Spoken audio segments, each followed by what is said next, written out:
성경 일독을 위해서 오늘 우리 함께 읽어나갈 하나님 말씀은 신명기 22장부터 24장까지 말씀입니다. 오늘 본문에서는 다양한 하나님께서 주시는 규정들이 나옵니다. 이 규정들을 살펴보면 하나님이 성도들에게 원하시는 뜻이 무엇인가를 함께 알 수가 있습니다. 22장 1절부터 4절까지의 말씀을 보시면 당신들은 길 잃은 이웃의 소나 양을 보거든 못 본 채 하지 말고 반드시 끌어다가 그 이웃에게 돌려 주어야 합니다.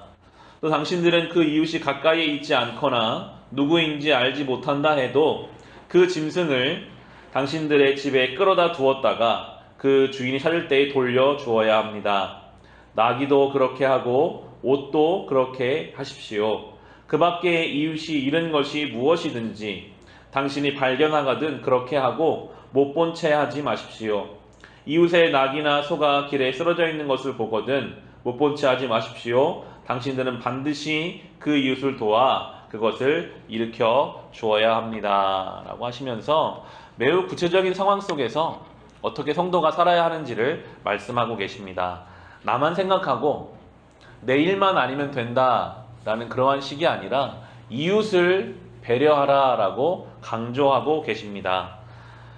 하나님을 믿고 하나님의 은혜를 받은 사람이라면 하나님이 이 모든 피조세계를 사랑하시고 내 옆에 있는 사람까지도 하나님의 사랑 가운데 있다는 것을 알아야 한다는 주님의 말씀입니다. 죄가 강해질수록 자기 중심성이 강해집니다. 하나님께 가까이 갈수록 자연스럽게 다른 사람을 보는 눈은 열리게 되어 있기에 우리도 나만 생각하며 죄성에 빠져서 자기 중심성에 갇혀서 사는 인생이 아니라 하나님의 사랑을 받은 사람답게 주변을 돌아볼 수 있는 넉넉한 마음으로 살아가야 할 것입니다. 그리고 특별히 주님께서는 성적인 정결함을 강조하십니다. 이어지는 22절 말씀 보시면 어떤 남자가 남의 아내와 정을 통하다가 들켰을 때에는 정을 통한 남자와 여자를 다 죽여서 이스라엘에서 일어나게 뿌리를 뽑아야 합니다. 라고 하시면서 아내가 있고 남편이 있음에도 자신의 정욕을 이기지 못하고 간음했을 때 강력하게 처벌하라고 말씀하십니다. 성적인 순결함을 강조하시는데 이 성적인 것이 타락하게 되면 영적인 타락으로 반드시 이어지기 때문입니다. 창세기에서 하나님께 벌을 받았던 소돔과 고모라 성이 그러했습니다. 성적으로 타락했고 그들은 영적으로도 타락해 버렸습니다. 이 시대가 성적으로 문란한 가운데 우리는 살아가고 있습니다. 이 시대가 영적으로 성적으로 거룩함을 지켜갈 수 있기를 우리가 깨어 함께 기도해야 하겠습니다. 이어지는 24장에서 약한 자를 보호하시기 원하시는 하나님의 뜻을 알 수 있습니다. 우리 24장의 15절 보시면 그날 품삯은 그날로 주되 해가 지기 전에 주어야 합니다. 그는 가난한 사람이기 때문에 그날 품삯을 그날 받아야 살아갈 수 있습니다. 그가 그날 품삯을 못 받아 당신을 원망하면서 주님께 호소하면 당신들에게 죄가 돌아갈 것입니다. 라고 하면서 품삯을 그날 주어라.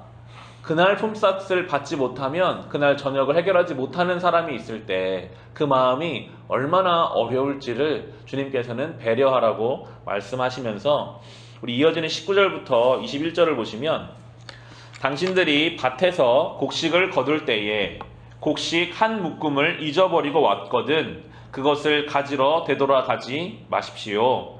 그것은 외국 사람과 고아와 과부에게 돌아갈 몫입니다. 그래야만 주 당신들의 하나님이 당신들이 하는 모든 일에 복을 내려 주실 것입니다.